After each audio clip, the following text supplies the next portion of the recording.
Hi, I'm Cassidy Questorf, Executive Director of Klamath Film, and you just watched Bring the Salmon Home. With me today is Shane Anderson, Director of the film. Shane, thank you so much for being here today. Oh, thank you so much, Cassidy. It's a pleasure. Absolutely. Can you take us into this film? What was the process like? You had mentioned that it wasn't really originally supposed to be its own film, so kind of how did this come about? Yeah, well, we started documenting for the official Undamming the Klamath film about 2.5, 3 years ago. And the process, the dam removal got delayed. So we started releasing short films along the way. And the salmon run, the story behind Bring the Salmon Home, was supposed to kind of be a scene out of the main film. But since dam removal got delayed, and there was a lot of pausing going on and a lot of kind of conflicts in the basin, we decided it would be appropriate to cut a short film with it and really show the solidarity in these trying and tough times in the Klamath Basin. Yeah, absolutely. And can you talk a little bit about the health of the Klamath River or what's been going on with the Klamath River and the Klamath Basin? It's a lot. Absolutely. I mean, climate impacts are hitting hard right now in Klamath Basin, and they have been accelerating for the past 20 years, which is putting all these different diverse groups of people with different needs at conflict, including different tribes across the entire basin. So when we started documenting the salmon run, it was really kind of a water allocation, water war issue amongst, not just farmers and tribes, and it wasn't fish versus farms necessarily. It was even debate amongst the indigenous communities about water allocation. So that was a really powerful time when everybody came together and kind of in solidarity to come together for a prayer run and pray for the river and pray for the salmon and pray for the water. And we were completely inspired by that and decided to put out that as a short film rather than a scene in the Undamming Klamath documentary. And fast forward this year, we had the McKinney fire and then that debris flow, which caused a 60-mile fish kill in the upper basin, unrelated to the dams and the water quality, but this freak accident and the cumulative effects over the last few months has combined with this increased drought and this new reality, these climate impacts reality is causing a fish kill in the lower basin from warm water temperatures, which is exacerbated by the dams and the reservoirs, with the combination of this high sediment load from the fires, making a muddy, warm river with dissolved oxygen levels, which has been the perfect recipe to spread columeris disease and another disease called ick that essentially affects fresh adult salmon as they migrate in, and they can spread it pretty easily to each other. So we've been seeing a fish kill underway in the Klamath, lower Klamath right now, and it possibly could have been avoided if dams were removed back in 2020 like they were supposed to, because there's a tremendous amount of cold water springs below those reservoirs that are essentially just lost and baking in the heat amongst the toxic algae blooms. Wow, it's just issue on top of issue that really adds to these compounding factors for the salmon. And it's so interesting. There's so much science behind all of the films that you make and everything you're documenting with the salmon. How have you learned to kind of navigate that science communications field and, talking with different scientists and making it understandable for the general public?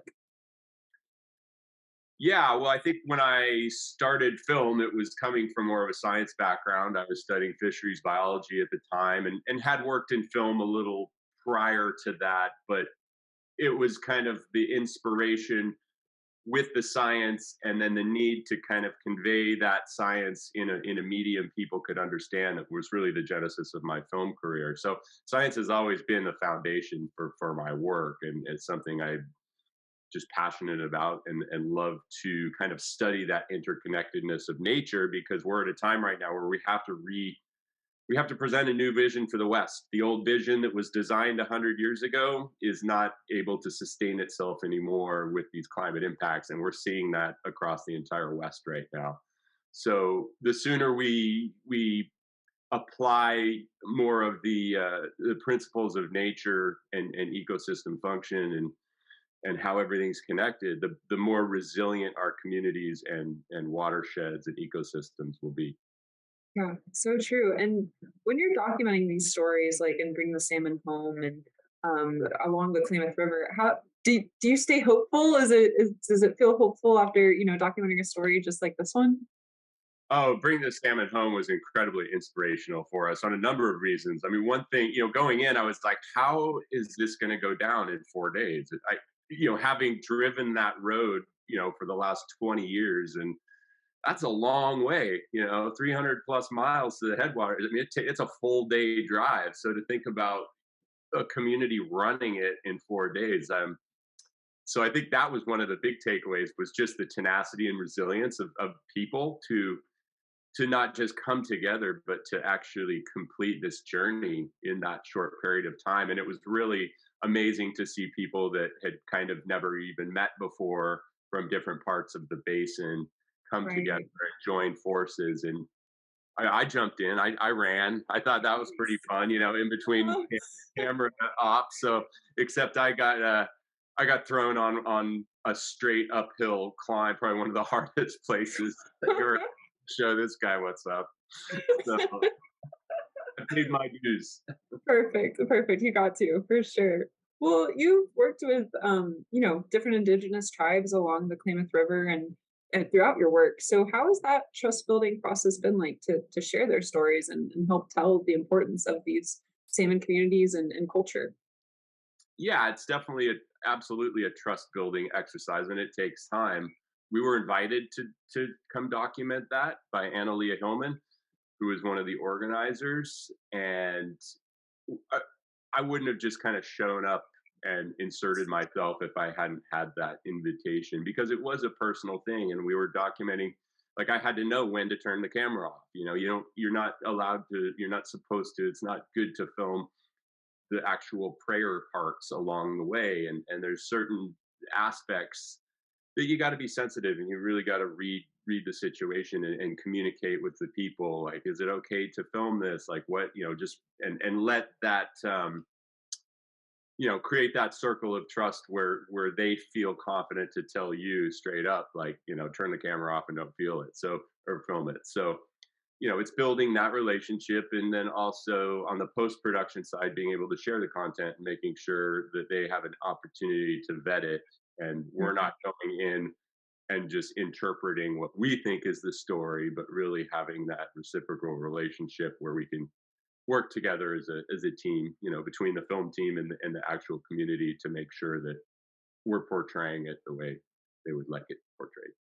For sure. Yeah, open communication would be really key there. And honestly, the whole short film does feel like a prayer in itself, where it's just this beauty of hope and this community coming together to do that. So, yeah, do you have any final thoughts or anything else you'd like to say on Bring the Salmon Home?